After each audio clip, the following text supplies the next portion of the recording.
Hello, everyone. L'chaim, Rob. How are you? Baruch Hashem, and you? How are you, Rabbi? Hello, Janet. How's it? How are you guys? Baruch Hashem, how are you? Yom Yom. Are you keeping safe? Baruch Hashem, thank God. Good, good, good. How's the kids? How's the grandchildren? Everyone good? Thank God, all good. Good, Our one good, granddaughter in Israel, she had COVID, but Baruch Hashem, she's better now. Baruch Hashem. Refuah Shleima. Hello, Ivanovich. Rob, Guys, how are you? Baruch Hashem, I would like to take the opportunity to wish Ivanovich that he finishes Shloshim. Am I right, Ivanovich? Yeah. Please, God, never see any more sadness. We're going to dedicate Be'ezrat Hashem to Shaul to your late mom. Hello, Norman. How are you? Thank you. How are you? Baruch Hashem. Adrian with us. Brian with us. Who's else with us? I think that Mr. Gordon with us. Gabriel with us. Hello, everyone. Good, good. Another minute and we'll start Be'ezrat Hashem.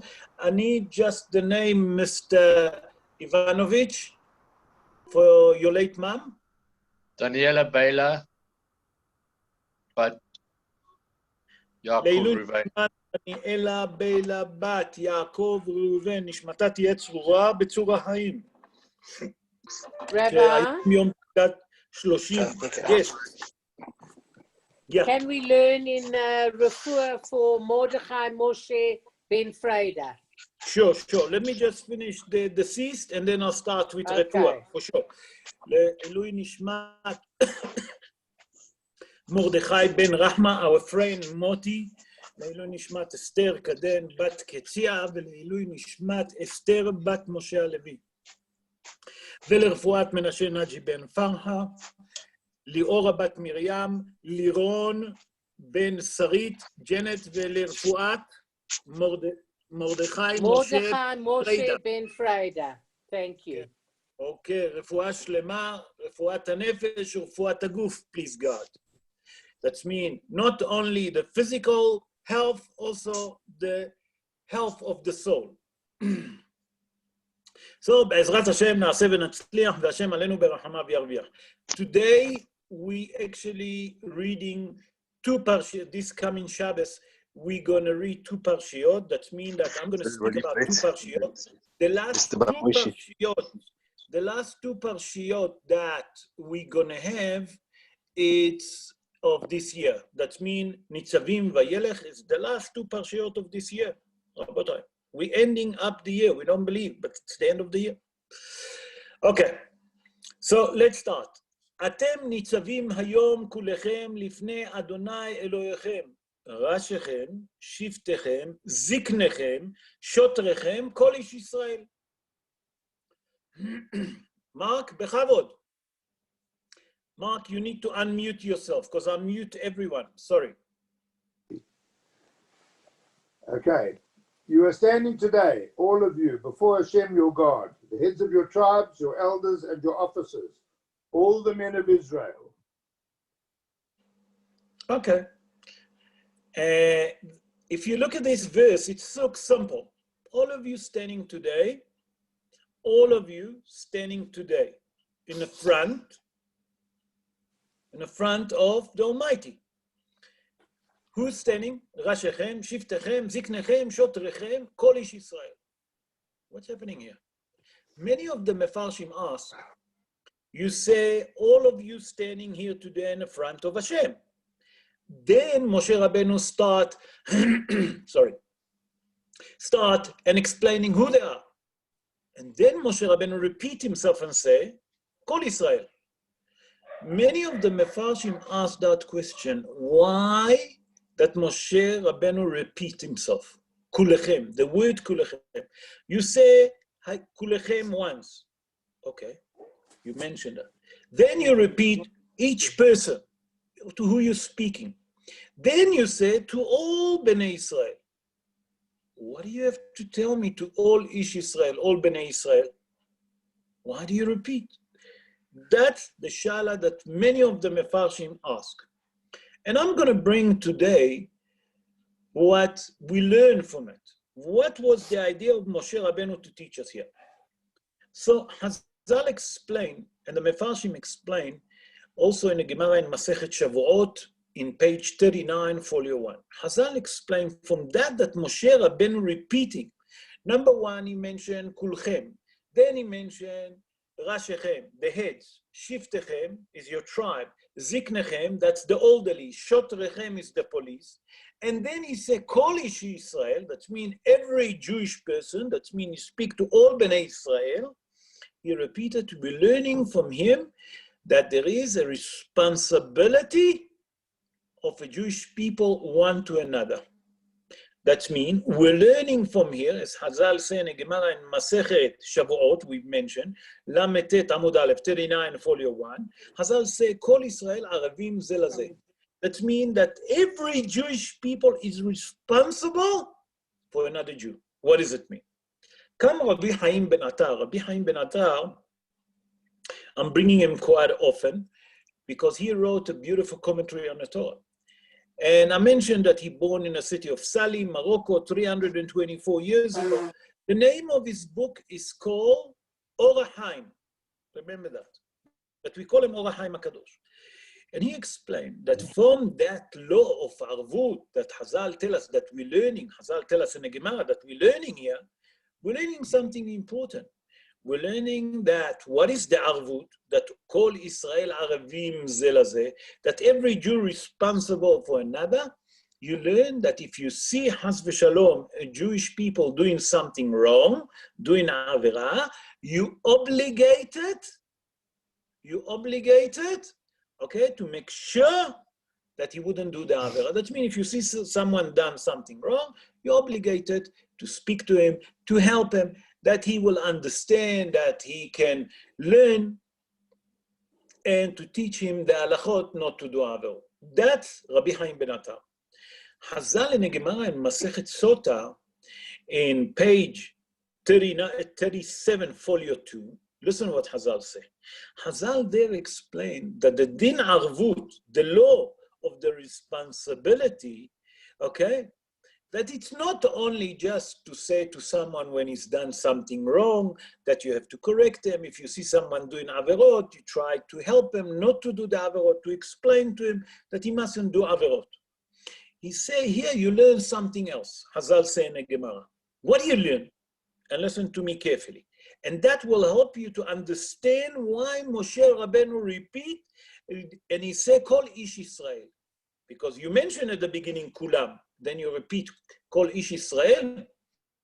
He said, the Hazal in the Gemara said that from here you learn a din arvut, the law of guarantee, the law of responsibility to every Jew, that not only that when a person do averot, you obligate to correct him. Not only that, if you see him doing something wrong, I must help him not to do something wrong. I must explain to him.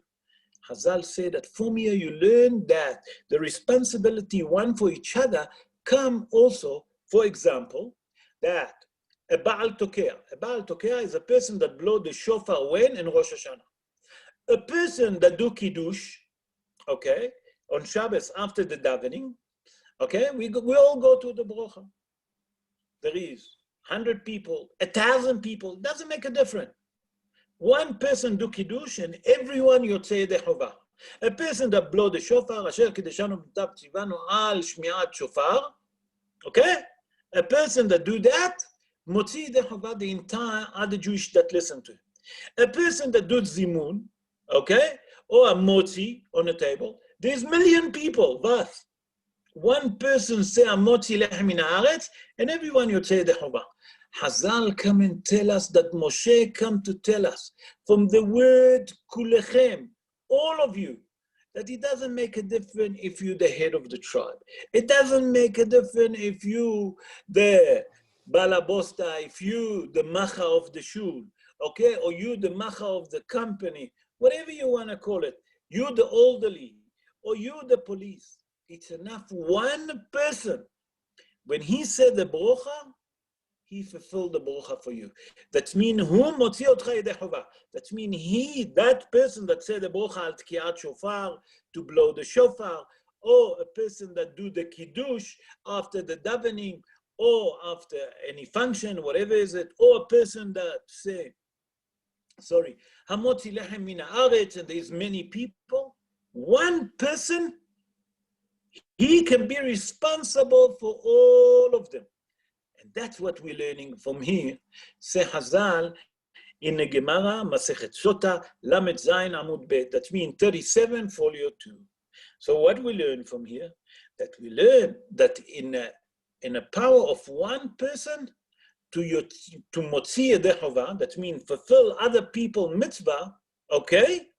To fill other people's mitzvah, one person can do it. Even if there's a million Jews sitting together.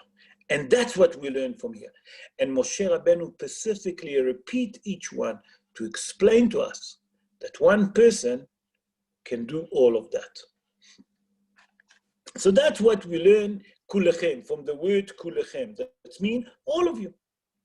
But it said there, atem nitzavim hayom, the word hayom. What is hayom? And that's the question that many of the mefarshim ask. Why does it say hayom, the word hayom? What does it come to teach us?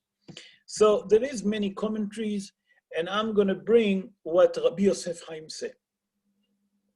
Rabbi Yosef Haim, that's the Ben Ish Hai, he born 185 years ago in the city of Baghdad in Iraq. And he wrote the famous book, his famous book that named after him, they call the Ben Ish Hai. It's a book of halachot that involved with a little bit of Kabbalistic, with a little bit of mystical ideas that he explained the Torah. He explained it in a way of the Pardes. And he explained like this, if you take the word hayom, how do you write hayom? Hey, Yud, Vav, Mem, Sofi. He said, take the word hayom, take the letters hey away, okay, separate it from the word hayom. What will you get? The hey is 5 days. You understand me? Because in Gematria, the letters hey is 5. He said that you get 5 days.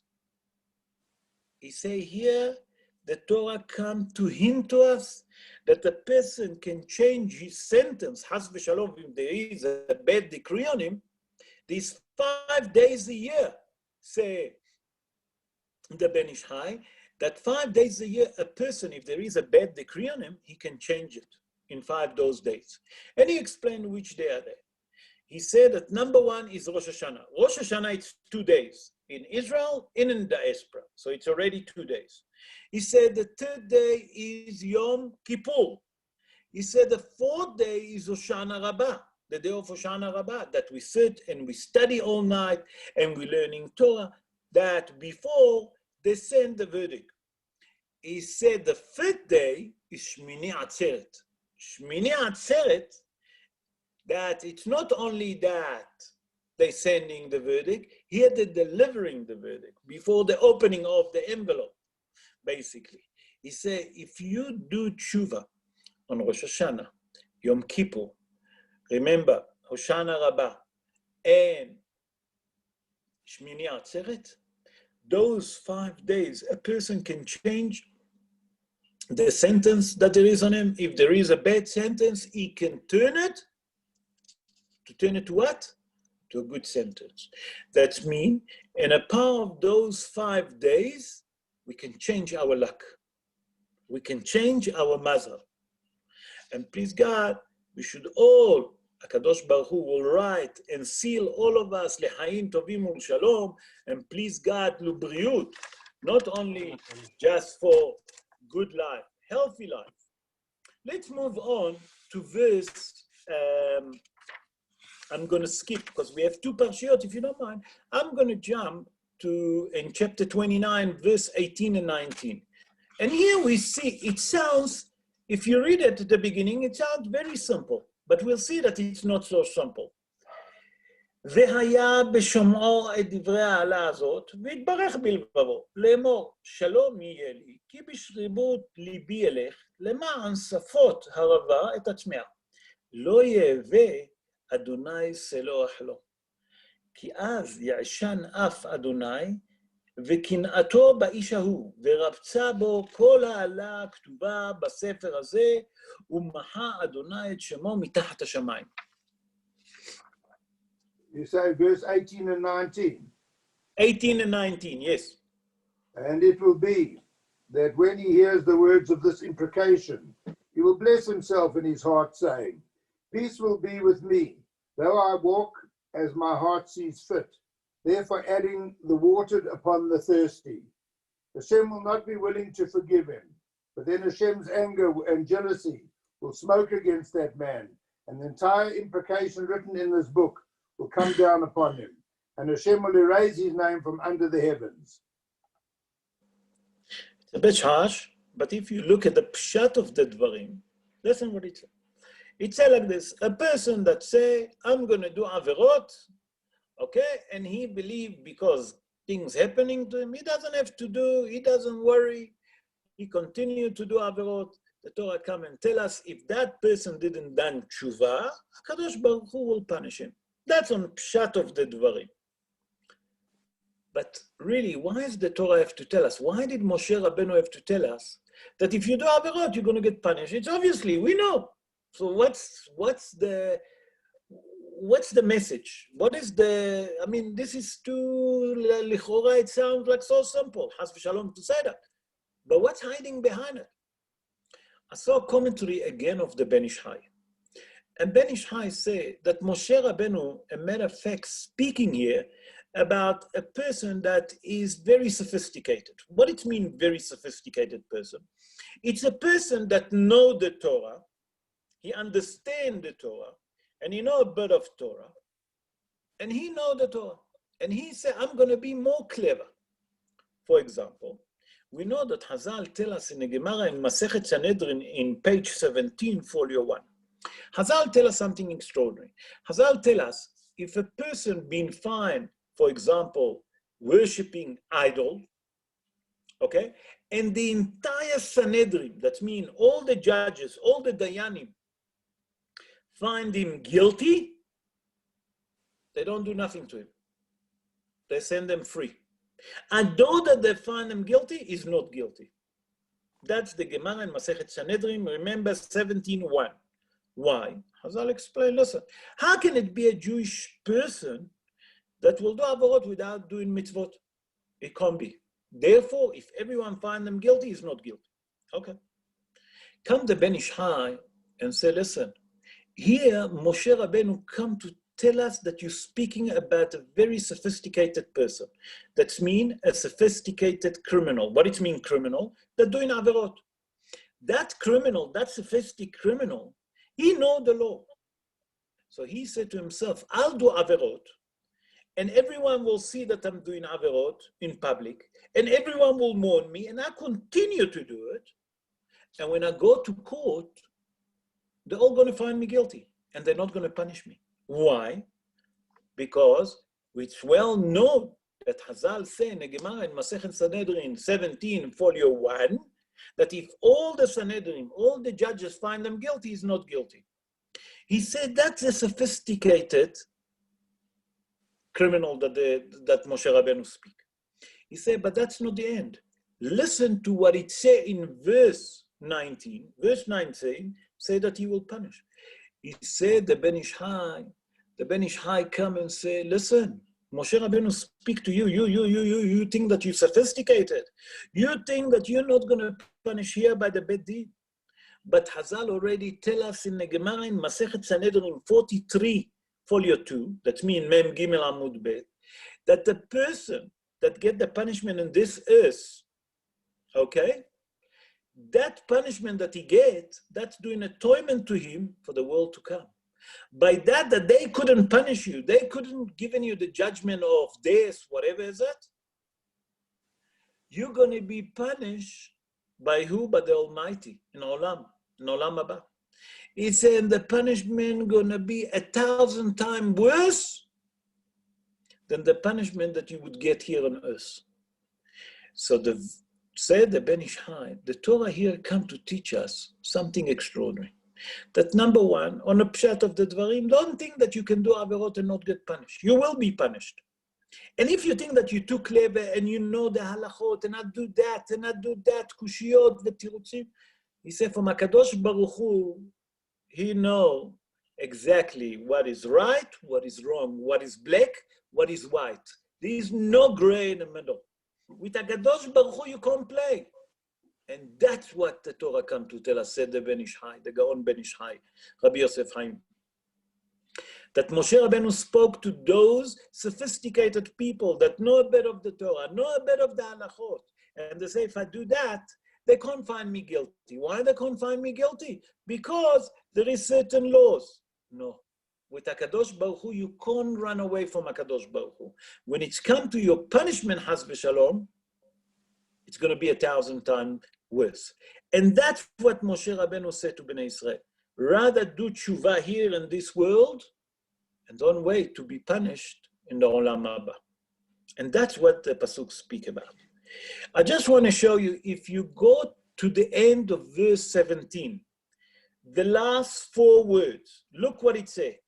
Just to share with you that this parsha speak about shofar and it speak about Elul. Look what it says in the last 4 words. It says shoresh, pore, rosh, vele'ana. Mark, read the last 4 words of chapter. A root flourishing with gall and wormwood. Okay.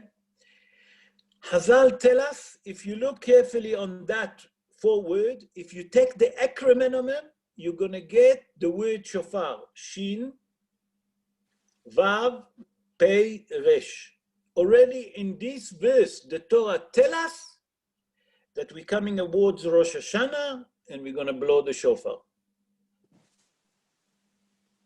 Now we're going to bring Elul also, don't worry. Let's go to chapter 30, verse 6. Chapter 30, verse 6. And here we see the word Elul coming. I'm going to read it in Hebrew and then our friend Mark going to read it in English. Umal Adonai Elohecha et levavcha ve'et levav zaracha le'ahava et Adonai Elohecha bechol levavcha ubechol nafshecha lema'an hayecha. Hashem your God will circumcise your heart and the heart of your offspring to love Hashem your God with all your heart, with all your soul, that you may live. Okay, so before I give some commentary on that pasuk to try to explain that verse, if you take the word et levavcha, your heart, ve'et levav, and the heart, okay, look at the acronym. It will give you Aleph, Lamed, Vav, Lamed. It's mentioned the months of Elul that we are there now. So in this parsha, we'll see that it speaks that in Elul, we're blowing the shofar. Not only that, in Elul, we have to do tshuva. We'll see it. But what is that verse come to tell us?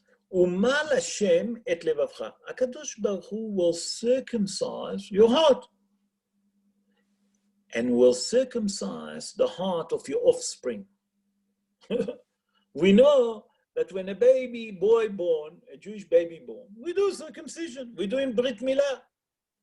Where did we hear about circumcision of the heart? So I saw a commentary of Rabbi Avraham Ibn Ezra. Rabbi Avraham Ibn Ezra, born in the city of Toledo in Spain 930 years ago. He was the son-in-law of Rabbi Yehuda Levy. Rabbi Avraham Ibn Ezra said that he born without a luck. He never had luck, lo alenu. Why? He said that he bought candles. And he tried to sell candles. And no one bought from him. He said that he bought tachrichim, lo alenu, to sell, to cover people with the deceased. He said when he bought it, no one died. When he bought the candle, it was most of the day light. It was summer. He said no one needed to buy from me. I couldn't make. So Rabbi Avraham Ibn Ezra was a great poet, and he wrote a lot of songs. And in his poet, he wrote one poet to the Rambam when he gone to visit the Rambam. because he's a little bit older than the Rambam. If you look carefully, it's around 40 years there's difference between them, or 35 years, not more than that. 45 years, something like that, if I'm not mistaken. And in his commentary on the Torah, he explained this verse. And he said like this: we know that Chazal in a Gemara in Masechet Yoma. Yoma, it's a Gemara that speaks about Yom Kippur. In page 38, folio 2, Chazal there tell us that when a person used to do Averot, and now he done tshuva, everyone understand. If you don't understand, you just send the message and I will explain. Well, I will explain. Tshuva is when a person decides that now is Hozer b'tshuva, doesn't do any more sin. He's changing his deed. He said that Chazal tell us that HaKadosh Baruch Hu, that's what the Gemara tell us, that Chazal tell us in a Gemara Masechet Yoma 38, folio 2, that when a person doing tshuva, HaKadosh Baruch Hu actually forgive his sin. Chazal say, but if he done it be'ahava, I'm just adding up, then those sins will turn to mitzvot.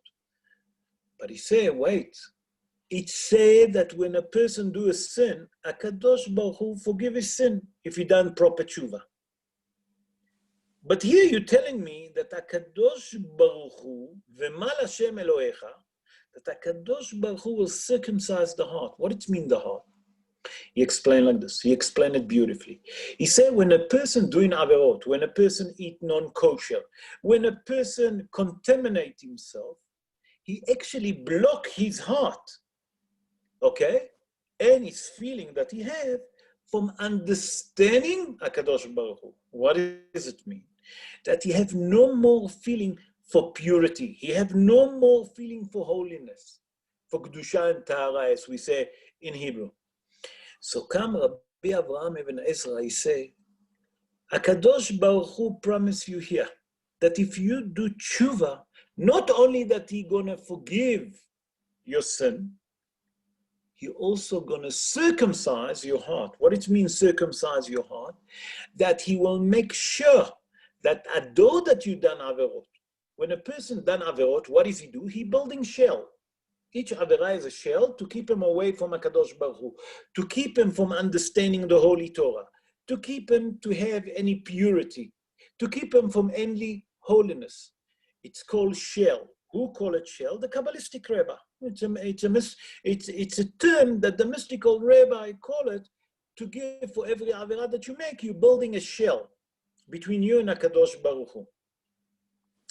קם רבי אברהם אבן עזרא and say, ומה לשם את לבבך ואת לבב זרעך, if you do proper tshuva from all the heart, that you regret all the averot that you done, not only that HaKadosh Baruch Hu gonna forgive your sin, HaKadosh Baruch Hu promise you that he will open your heart that was blocked and couldn't understand or was sealed, okay, that couldn't have any purity, couldn't have any direction, couldn't have any liaise with purity, with holiness. The Torah come and promise you, if you do proper tshuva, say Rabbi Avraham Ibn Ezra, here's the guarantee. I guarantee you that HaKadosh Baruch Hu will circumcise your heart. What it means, circumcise your heart? That your heart will have a feeling for holiness, for purity, to understand the Torah. That if someone speaks to you Divrei Torah, you can penetrate into it. And that's what we have to understand that Chodesh Elul doing for the Jewish people. HaKadosh Baruch Hu given us the months of Elul and another 10 days. That means altogether 40 days to do tshuva. And we have to take that opportunity and to work on ourselves. And Be'ezrat Hashem, HaKadosh Baruch Hu will forgive our sin and will accept our repentance. In verse 12, listen what it says. It says something very extraordinary. It says like this. לא בשמיים היא, לאמור, מי יעלה לנו השמיימה ויקחנה לנו וישמיענו אותה ונעשנה. It is not in heaven for you to say, who can ascend to the heaven for us and take it for us, so that we can listen to it and perform it.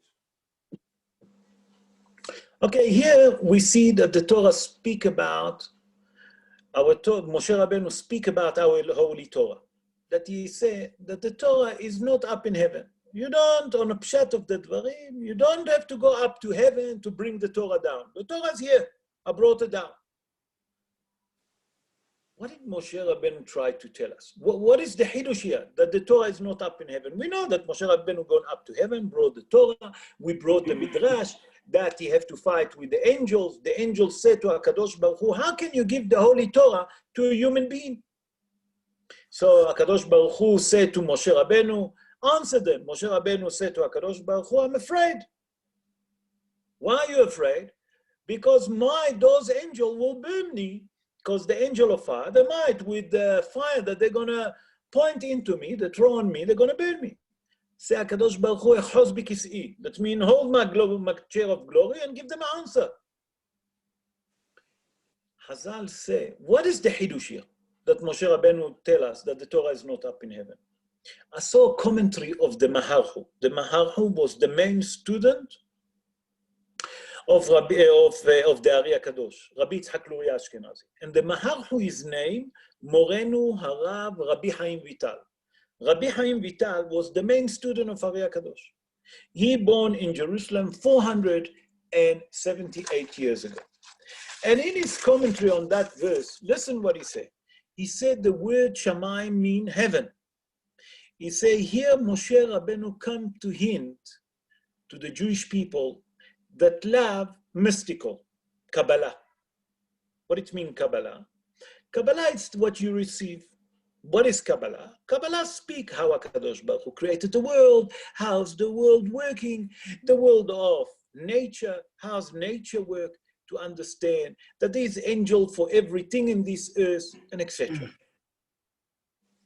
That's, I'm summarizing, I really didn't even touch it. That's what Kabbalah. What our friend Adrian Taylor will call it hocus pocus, okay? Hocus pocus. But really, the Kabbalah is the secret of the Torah. Said the Maharhu, Hazal, not for Moshe Rabbeinu, not for nothing come and tell us, Lo b'shamayim. That means that the Holy Torah is not up in heaven. Before you start looking to the mystical part of the Torah, the secret of the Torah, for example, how did HaKadosh Baruch Hu create the word? Because we know that HaKadosh Baruch Hu didn't work. Be'asara ma'amarot nivra olam. HaKadosh Baruch Hu created the word by saying, Vayhi or, and will be light. You didn't physically go on and put a cable like ESCOM do, although sometimes they don't even do that. But basically, HaKadosh Baruch Hu created with word. So he said like this. He said, many people love the mystical part of life. They love love, they love all the secret, they love to understand. He said, but they don't understand that before you start looking at the mystical part of life and how HaKadosh Baruch Hu created, you must start the simple part, what it means. Start and study, okay, the simple. What it means, the simple. Look at the simple part of the Torah. What it means, the simple. Chas v'shalom, there's nothing simple in the Torah. But for what people call it, the nigle. The nigle is the pshat. What we call it pshat. The easy thing to understand. He said, first, learn the simple thing that you can understand. Nothing in the Torah is simple. But what to us look like simple. He says, start studying that. Start studying the nigle. What it means, a nigle? The thing that's easy for you to understand, easy for you to penetrate, and you can liaise into it, and slowly, slowly move from one step to another step. That means build, in our term, build a proper foundation, that you know Torah, that means Mikra, Mishnah, Gemara, Halachot, Poskim. Once that you know all of that, that you know all the Torah of Bahat, you know all the Mishnayot of Bahat, you know all the Gemara of Bahat, you know all the Halachot of Bahat, you know all the Poskim of Bahat, only then you can move on. And from that, HaKadosh Baruch Hu will open your eyes to see the secret of the Torah.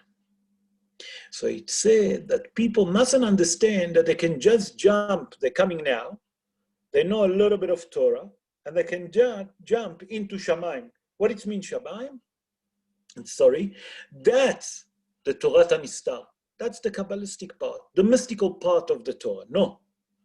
First start step by step. Build your foundation. Once that your foundation properly, build a wall.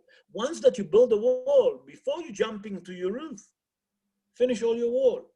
Put the windows on the top. You put the trusses. When the house is ready, only then HaKadosh Baruch Hu will open your eyes that you will understand what? The Holy Torah. That means the secret of the Torah. And that's what it means. Moshe Rabbeinu come and warn Bnei Israel, don't think that the right way to learn Torah is immediately to go to the mystical part. No, start from the beginning. The same like a baby learn how to crawl first. After he learn how to crawl, he learn how to stand up. Once that he learn how to stand up, he try to walk. Once that he learned to walk, he learn how to run. Everything is a step by step. And that's what Moshe Rabbeinu told Bnei Israel. And now we can understand what it means, Lo Bashamayim, that our Holy Torah is not up in heaven. Don't look only to heaven to understand the secret of the Torah. I would like to move on because we've done already half an hour. I can continue, but we're not going to have enough time. I would like to move on to Parashat Vayalech. Parashat Vayalech is the second parsha that we read on Shabbat. And let's see what it says in Parashat Vayalech. By the way, as I mentioned, Parashat Vayalech, Nitzavim, Vayalech, Ha'azinu, and the last parsha, what is it called? Vezot HaBeracha. Vezot HaBeracha. Those four, yes, Vezot HaBeracha. Those four parshiyot, Moshe Rabbeinu wrote on the last day of his life. Okay. Vayelech Moshe, וידבר את הדברים האלה אל כל ישראל. Moses went and spoke these words to all of Israel. Okay. Look what it says. Vayelech Moshe. The Torah tells us that Moshe gone. Where is he gone? Gone to speak to Bnei Israel. Wait, I don't understand. Vayelech Moshe. Many of the Mefarshim say, where did he go? The Torah doesn't tell us. Moshe gone to speak to Bnei Israel. But where did he speak to Bnei Israel? The Torah doesn't tell. On a pshat of the Dvarim, that many of the Mefarshim explain that Moshe Rabbeinu, that was the last day of his life. He gone from one person to say goodbye, that after 40 years in a wilderness, that he got them, he taught them Torah. He said, that's my last day. I'm going up to heaven. I come to say goodbye. That's on a pshat of the Dvarim. But really, where is Moshe Rabbeinu gone? So I saw a commentary of Mepi HaShmoah. Mepi HaShmoah is a book it's a book of the commentary that mentioned by Rabbi Chaim Brisk. Rabbi Chaim Brisk, okay, he didn't write that book. Maybe it's a student, I'm not sure who wrote the book Mepi HaShmoah. But that's all what he used to explain in the commentary that he used to give on the Torah. That's called Mepi HaShmoah. And in that book, they say in the name of Rabbi Chaim Brisk, okay, that the main reason that the Torah doesn't tell us where is Moshe Rabbeinu gone, you know why? Because Moshe Rabbeinu penetrated to each Jewish person's heart. That means in each of Jewish person, Moshe Rabbeinu is exist. What does it mean? So I saw a commentary of Ancient Righteous. It's a book. It's actually not a book. I'm actually wrong. It's not a book. It's all commentary that Ancient Righteous wrote about the Torah. And one of them, it's about this verse. And the Ancient Righteous write, and they explain that because Moshe Rabbeinu penetrated to each Jewish person, you know what does it mean? That every Jewish, in every generation, until the Mashiach come, Moshe Rabbeinu will be in his heart. What does it mean in his heart? He said a spark of Moshe Rabbeinu exists on every Jew. from the day that he died until the Mashiach comes. And that's where Moshe Rabbeinu gone. Moshe Rabbeinu gone and penetrated to each one of us. What is our job? It's just to open our heart and to understand that Moshe Rabbeinu is with us. I saw another commentary that by Rabbi Eliezer Horowitz. Rabbi Eliezer Horowitz, born in Poland 215 years ago, and he wrote the book Noam Megadim. Noam Megadim explained, although that Moshe Rabbeinu gone of this world, and he passed away, he gone, he does not exist. He said that Moshe Rabbeinu, due to his energy, due to the power that he given us, that's how today Talmidei Chachamim write all the Hidushim. That means all the Hidushim that we have today, it's due to the merit of Moshe Rabbeinu. What does it mean? Moshe Rabbeinu penetrated to our heart, we say. Moshe Rabbeinu is in every Jewish person. That means the Torah that Moshe Rabbeinu brought down from heaven, in every generation he helped those Talmidei Chachamim to say a Hidush, something new, to give the Hidush that he told, that he heard in heaven. And that's what it said, that Moshe didn't go anywhere. Why? Because he didn't tell us where he gone. Moshe Rabbeinu gone. Obviously, he gone somewhere. He gone where? To our heart. We just have to open our heart to see his holy Torah. I saw another commentary, and this is a bit heavy, but try to focus with me. Yonatan ben Oziel. Yonatan ben Oziel was a student of Rabbi Hanan ben Zakkai. And he wrote commentary on the Torah. And he said like this, in his place, I'm going to read in Aramaic and then I'll change it and I'll translate it to English. It says, where is Moshe Rabbeinu gone? Yonatan ben Oziel say, Ve'azal Moshe leMishkan bet Ulpana. In a simple English, Moshe Rabbeinu gone to the Bet HaMidrash. Wow, what's the Hidush here? I saw a commentary, a beautiful commentary of Rashi. What did Rashi say in verse 2? Rashi say like this, Shenistamu mimeno ma'ayanot ha'chokhmah. That means now, on the last day of his life, Moshe Rabbeinu, his wisdom disappear. In simple English, the wisdom of Moshe Rabbeinu disappear. Wait, Rashi, I don't understand. You're saying that his wisdom disappear. Come Yonatan ben Oziel and say that he gone to Bet HaMidrash. What's happening here? We don't understand. If he gone to Bet HaMidrash, obviously he gone to speak. He gone to lecture. What is Moshe Rabbeinu going to do there? He going to learn. I saw a beautiful commentary of Rabbi David Naftali Hertz. He wrote a book, Yalkut David, the bag of David, simply. And he's explained like this. He said that Moshe Rabbeinu on the last day of his life, that when he gone, where is he gone? You know where is he gone? He gone to Bet HaMikdash. Exactly like the Targum Yonatan say, Rabbi Yonatan ben Oziel. He said what Rashi say, it's also true. He said Moshe Rabbeinu on the last day of his life, his wisdom disappeared from him. He couldn't say any more Hidushim. Moshe Rabbeinu decided, you know what, on the last day of my life, I can't say any more Hidushim. What, I'm not going to get merit of mitzvot? No. I will. What has he done? He gone to Bet HaMidrash. Hazal tell us something extraordinary. Hazal tell us that Moshe Rabbeinu gone and sit and study there. Come, Rabbi David Naftali Hertz, and say, you know how Moshe Rabbeinu got merit? Although that he couldn't say shi'ur, he couldn't have any more his wisdom to say Hidushim, he got a merit by that he walked to Bet HaMidrash. And Hazal tell us in a Mishnah in Masechet Avot something extraordinary. In chapter 5, verse 14, Holech ve'eno oseh schar halicha be'ado. What does it mean? A person that go to Bet HaMidrash, even that he doesn't study, and he can't understand the merit of going to shul or going to Bet HaMidrash, you get mitzvah for that.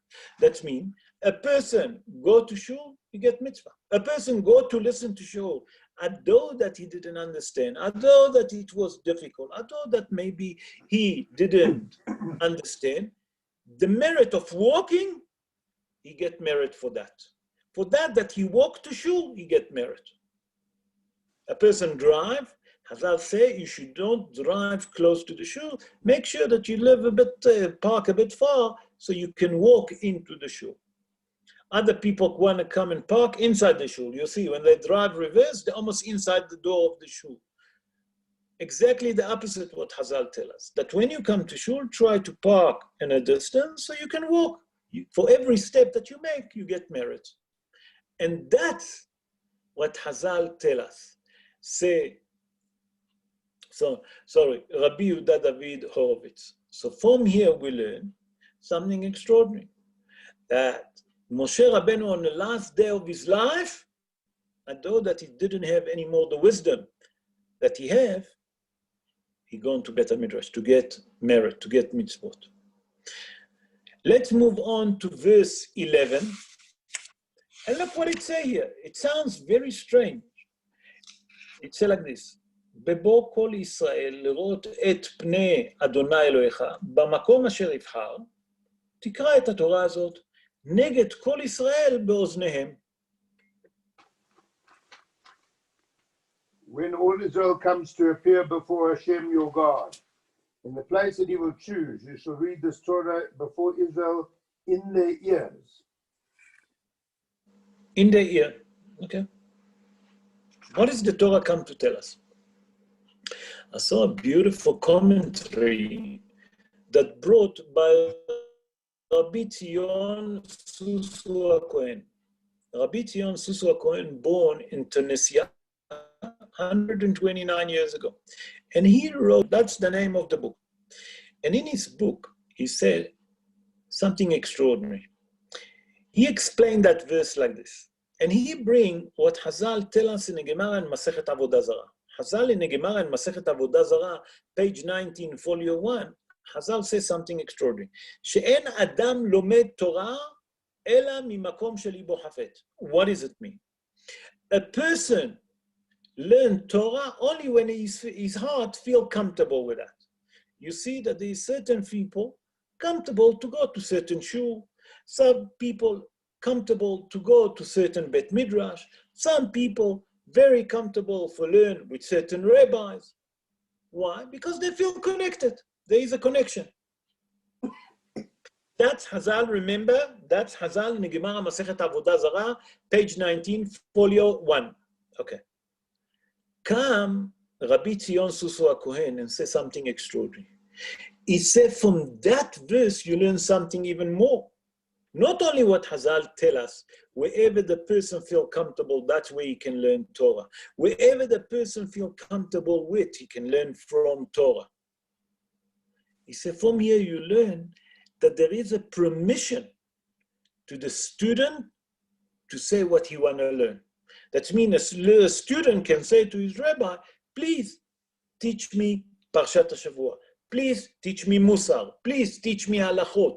Please teach me Poskim. Please teach me Gemara. Please teach me Mishnah, and etc. He said that from that it said, B'makom asher yivhar, in a place that he will choose, tikra et Torah azot. This Torah. What it means, this Torah? You can, from here, you learn that you can choose your own Torah as a student, and that's what you're comfortable with. That's what you must learn now. That means that we're learning from him a great place, a great thing, a great Hidush. The Hidush here, it's not enough that I can study Torah wherever I feel comfortable.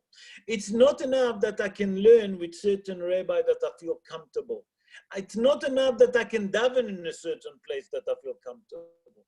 I also can choose what I would love to learn. If it's obviously Torah, that means Torah shebechtav, the written Torah, Parshiot, what we call it Mikra, or you want to learn Mishnah, you want to learn Gemara, you want to learn Poskim, you want to learn Halachot. You want to learn Musar. That's what it's come to tell us. Hazal come to tell us here something extraordinary, that a person can choose what he likes. And that's the Hidush here, that each student can choose what he would like to learn with his rabbi. I would like to conclude in verse 19, and let's see what the Torah tells us in verse 19. Something extraordinary also. Listen to that. And I'm actually going to bring up psak halacha, and you're going to be actually surprised. Ve'ata, Moshe Rabbeinu said to Bnei Israel, Ve'ata kitvu lachem et hashira azot, ולמדה את בני ישראל, שימה בפיהם, למען תהיה לי השירה הזאת, לעד בבני ישראל. Sorry. So now, write the song for yourselves and teach it to the children of Israel. Place it in their mouth, so that the song shall be for me as a witness against the children of Israel. Okay, on a pshat of the dvarim, I'm going to bring what Rabbi Aaron Levy said. Rabbi Aaron Levy, born in the city of Gorondia in Spain, he born 785 years ago. In his book, Sefer HaChinuch, he wrote the book Sefer HaChinuch, mitzvah number Taryag, 613. Listen to that, Taryag. It's full exactly.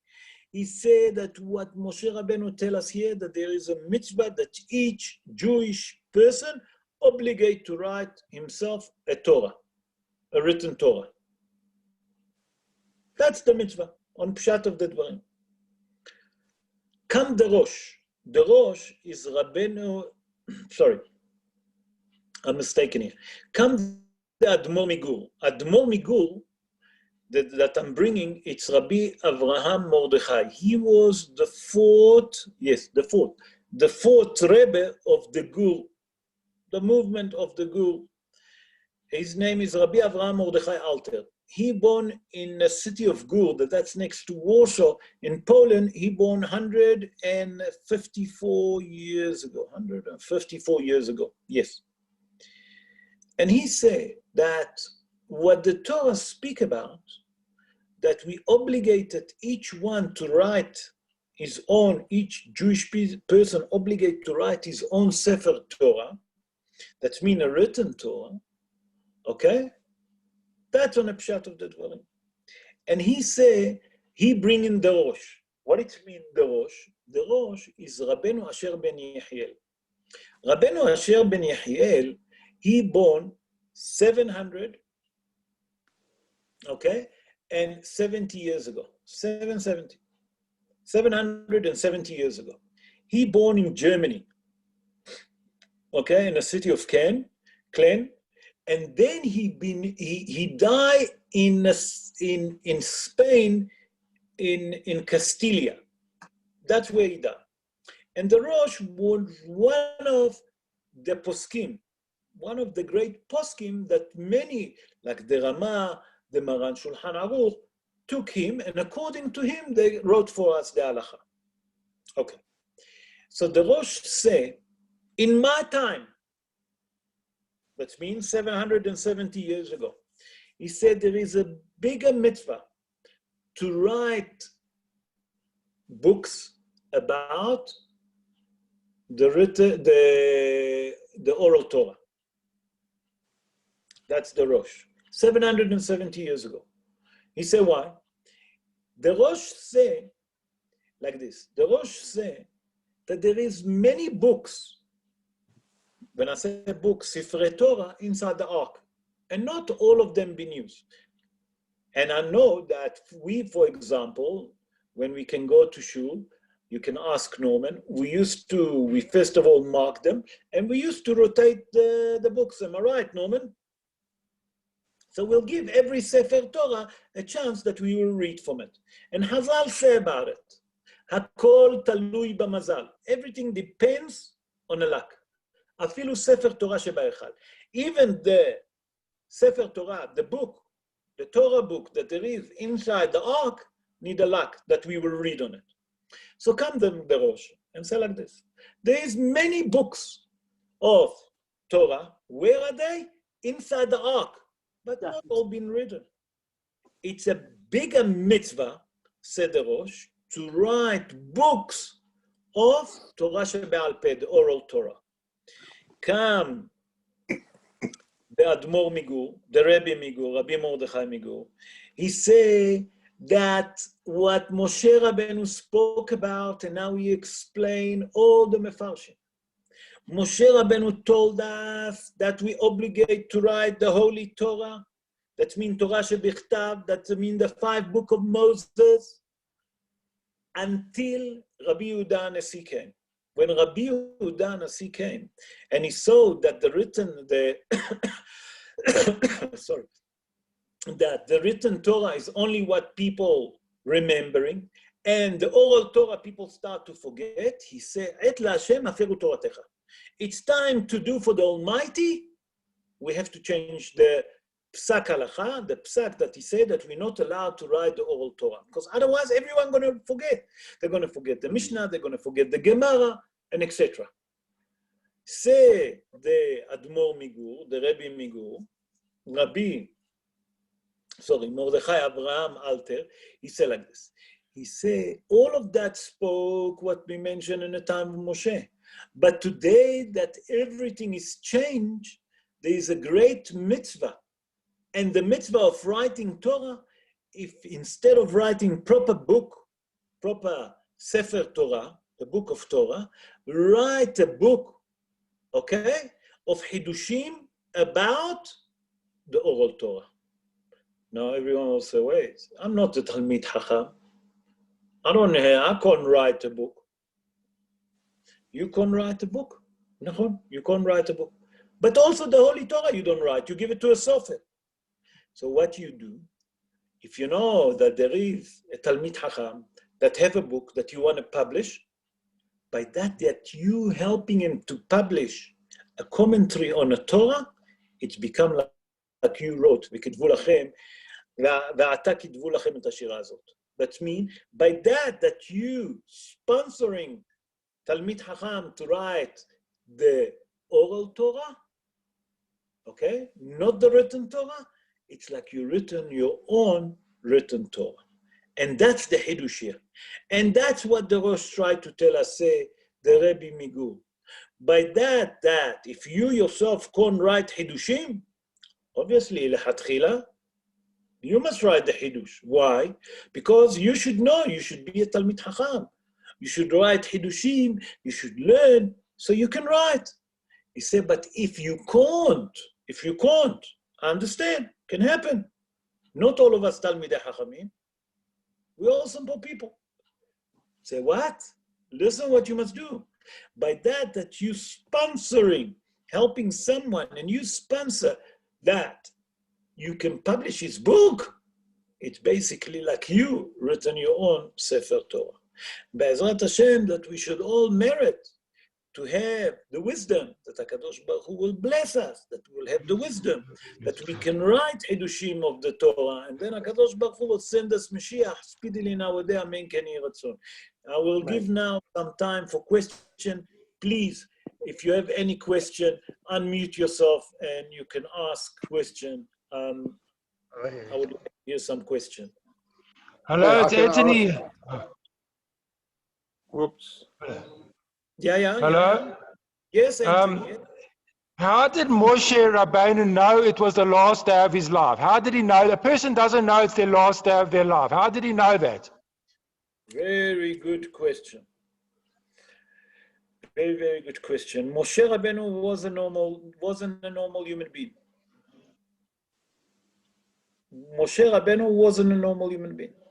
Moshe Rabbeinu was the father of all the prophets. Moshe Rabbeinu was the only person that spoke to the Almighty mouth to mouth.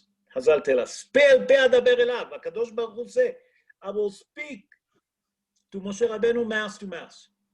Moshe Rabbeinu knew that that's the last day of his life because obviously HaKadosh Baruch Hu revealed to him. How do you know that? Why? HaKadosh Baruch Hu just revealed to him. Because if you look, how did Moshe Rabbeinu die? Mitat neshika. That means a kiss of death from HaKadosh Baruch Hu. We don't understand that. Don't ask me. It's very high Kabbalistic. We don't understand that. That means that HaKadosh Baruch Hu, he's the one that buried Moshe Rabbeinu. Moshe Rabbeinu, no one knows his grave. His grave is Har Nevo. Har Nevo, it was Jericho. That's what we know. More than that, we don't know. There's a reason why Dafka there in Jericho, against Jericho, because Jericho means the moon and they're worshipping the moon. It's a different thing, but it's not for now. What you're asking, how did Moshe Rabbeinu knew? Because HaKadosh Baruch Hu obviously revealed to him, because he told him, that's your last day, I need to deal with you. Moshe Rabbeinu married, because all other human beings, lo alenu, most of the human beings, Hazal say in a Gemara, 19, it was two sages walking. Let me bring the Gemara. It's not nice just to say it. Hazal say in a Gemara, 99% of the people die from the evil eye. He said, how do you know that? Hazal tell us a story in a Gemara that two sages was walking and they passed the cemetery. And one sage said to the other sage, listen, you know, the 99% of those people that bury in that cemetery die from what? From Ain Hara, from the evil eye. Hazal also tell us that lo alenu, that the angel of death, there is an angel of death, Malach HaMavet. Malach HaMavet, lo alenu, that's the Yetzer Hara, the evil inclination. That's the Satan. Hazal said that he killed a human being. So he doesn't know when. But here, it was Kadosh Baruch Hu and Moshe Rabbeinu. He married. How many people merit that Kadosh Baruch Hu will bury them? One. You understand, Anthony? Yes, thanks very much. Thank you. Yes, pleasure. Rabbi, I have a question. Yes, sure. Can you hear me? Sure. Normally in the Parshiot, when it describes the Torah, it says, HaTorah Hazot. Here in Nitzavim, a couple of times it says, HaTorah Hazeh. So my question is why? And what's the meaning, the difference in the two meanings of HaTorah Hazot and HaTorah Hazeh? Okay, very good question. So I can give you my opinion, my humble opinion. I don't know if it's going to satisfy you, because here Moshe Rabbeinu rebuking the Jewish people. Here Moshe Rabbeinu speak to him that remember that the law of the Torah, that means that when you're speaking about Torah Zot, Torah is a manual. The word Torah is a manual. Nachon, you agree with me, Mark? It's come to tell you, Torah Zot. This is the main menu. But when you say Torah Zeh, I don't know where you see it. I'm just looking. It's in Nitzavim. I think it's twice. And one of them is verse 20, which we just read a while ago.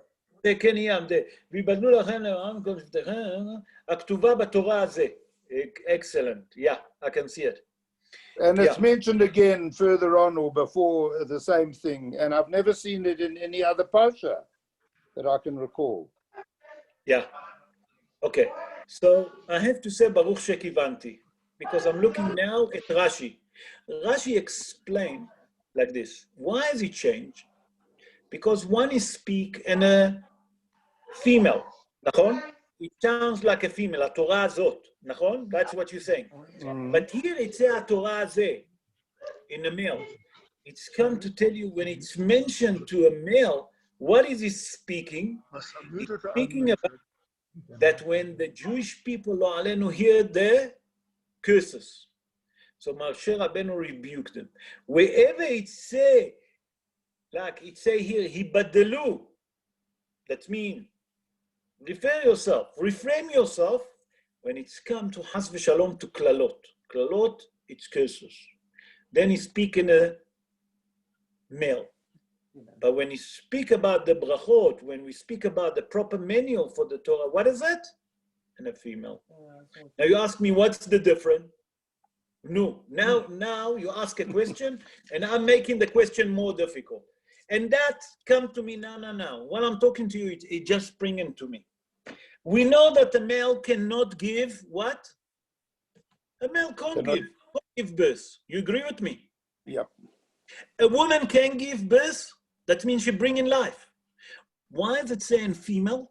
Because the manual of the Torah is the brachot. If you do the Torah, you'll get brachot.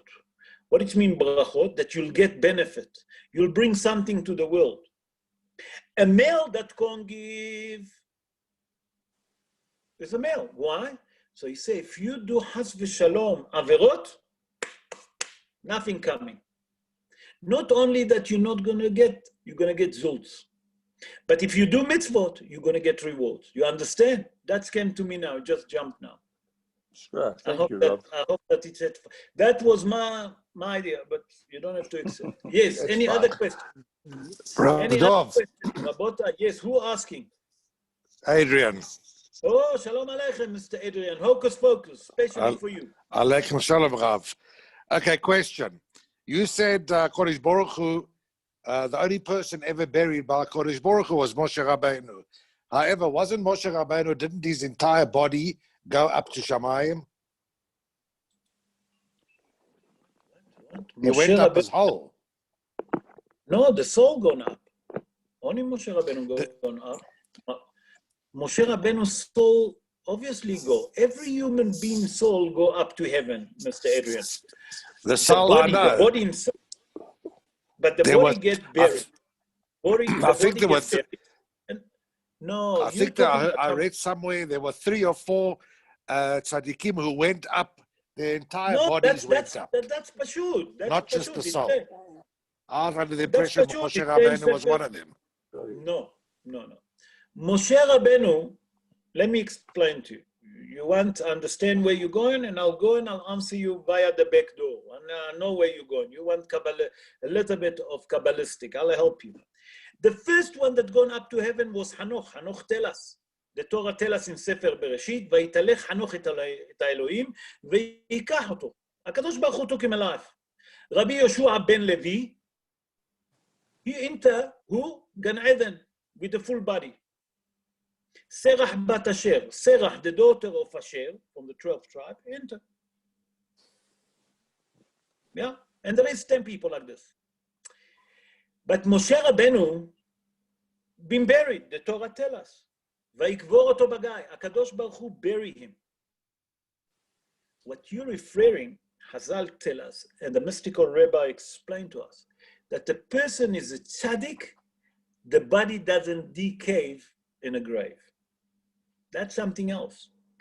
But to be buried, he buried, the same like any other human being. What's happened to the body, if you're a tzaddik, it can't decay. Why? There, the mystical rabbi explained, because he's so holy that there is no permission for the worm to come and bite. What does it mean to bite? To eat his flesh. It's a different dargot, different level, because it's so pure that no one can touch it. But to be buried, Moshe Rabbeinu been buried. It says, "Vayikvor oto bagai." HaKadosh Baruch Hu bury him where? In a valley. Mul bet Peor, in the front of the house of Peor. Peor was the idol worshipping that the Gentile used to worship. It's a different story. Why? We'll explain it by Ezrat Hashem if we'll have time one day. But Moshe Rabbeinu did being buried. You understand? That there is other 10 that enter Gan Eden, that's a different story.